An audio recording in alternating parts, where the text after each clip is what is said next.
Welcome to the Tigers News. I'm Alexis Richer. Thanks for joining in today for the news we've been watching for you. U.S. employers added a robust 235,000 jobs in February and raised pay at a healthy pace, evidence that the economy remains on solid footing nearly 8 years after the Great Recession ended. The unemployment rate dipped to a low 4.7% from 4.8%, the Labor Department reported Friday. More people began looking for jobs, increasing the proportion of Americans working or looking for work for the highest level in nearly a year. The strong job growth, decent pay gains, and low unemployment rate makes it all but certain that the Federal Reserve will raise short-term interest rates when it meets next week. South Korea's Constitutional Court removed impeached President Park Geun-hye from office in a unanimous ruling Friday over a corruption scandal that has plunged the country into political turmoil and worsened an already serious national divide.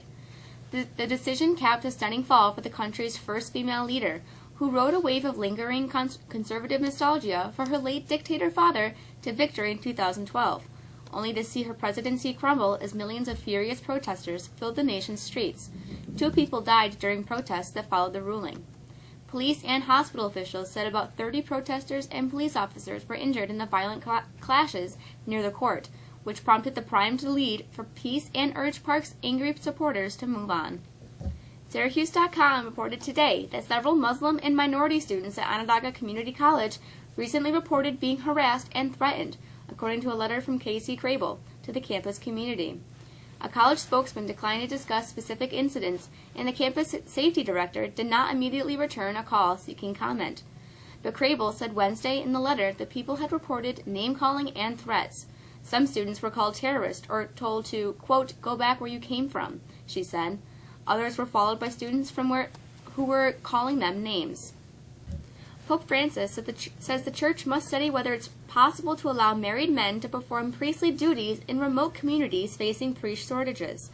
In an interview published Thursday with Germany's newspaper, Francis stressed that removing the celibacy rule is not the answer to the Catholic Church's priest shortage, but he expressed an openness to studying whether so-called viri probate, or married men of proven faith, could do some of the jobs of a fully ordained priest. The viri probate proposal has been around for decades, but it has drawn fresh attention under history's first Latin American pope, thanks in part to his appreciation of the challenges facing the Church in places like Brazil, a huge Catholic country with an acute shortage of priests.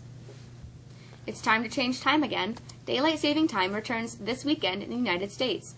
The short-term pain, lose an hour of sleep Saturday night. The long-term gain, enjoy more evening light in the months ahead, when the weather warms and you want to be outdoors.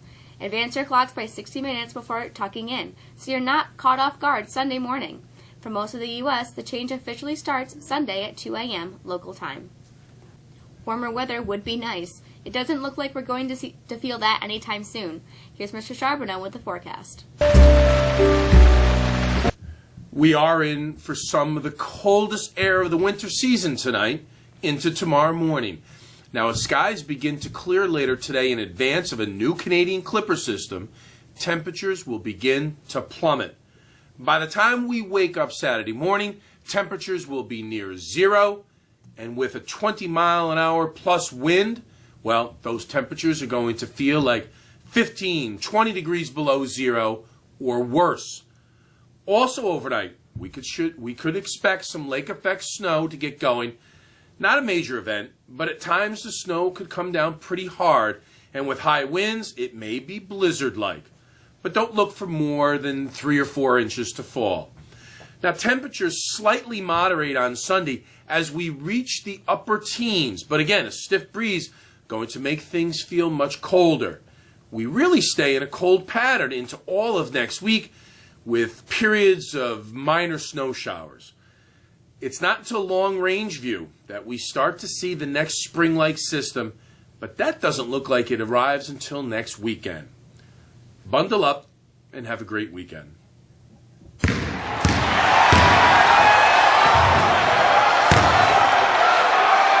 Syracuse men's basketball team will be watching closely as conference tournaments from around the country finishing up this weekend and the 68-team tournament field gets filled.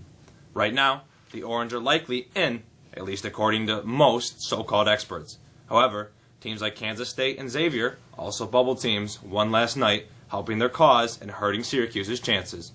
Illinois lost big yesterday in the Big Ten tournament. That could be a big help to Syracuse's chances. 2 other teams to watch are Indiana and Vanderbilt and California. 3, actually. Teams won yesterday, and with wins again further enhanced their resumes with pushing the Orange out. The Selection Sunday show is on CBS beginning at 5:30.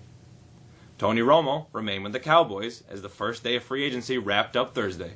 Although the quarterback essentially said goodbye to Dallas fans in a video posted on Twitter, Romo was not released when the NFL opened for business after being told he would be, with reports surfacing hours before players could officially join other teams that the Cowboys were seeking a trade to try to get something for their former 10-year starter.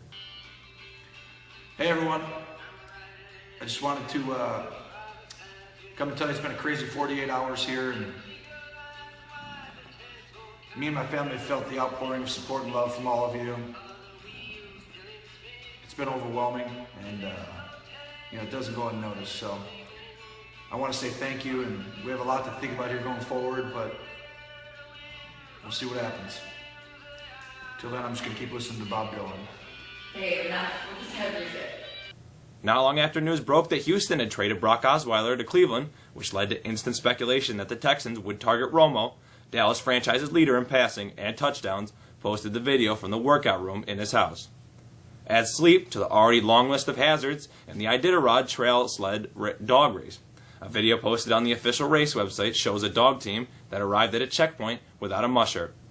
Quote, "Now you've seen it all, huh?" a man in the video says. All the videos scan the faces of the mellow-mannered dogs. A man could be heard saying, quote, "Where's Linwood?" That would be Linwood Fiddler, a race veteran. He arrived at the checkpoint about an hour behind his dogs after falling asleep and toppling off his sled, according to information accompanied by the video. Fiddler checked in at 4:09 a.m. Thursday and was back on the trail at 11:37 a.m. That's it for sports. Have a great weekend. I'm Josh. Mexico Drama takes the stage again tonight and then again on Saturday for its performance of Cinderella. Curtain opens at 7 o'clock and tickets are available at the door for $10. Seniors interested in going on the senior class trip, there will be a meeting after school on Monday, March 13th in Mr. Charles's room. The French Honor Society is pleased to sponsor their annual Mardi Gras Magic event, due to take place on Tuesday, March 14th from 6 to 7:30 on the May foyer of the high school. Entrance fee is $2. Seniors should make sure you're going on the website to fill out your application. All completed applications must be submitted by March 18th, 2017 to be considered for this year's scholarships. Thanks for joining us again today. For the staff on the Tigers News, I'm Alexis Richer. Have a great weekend.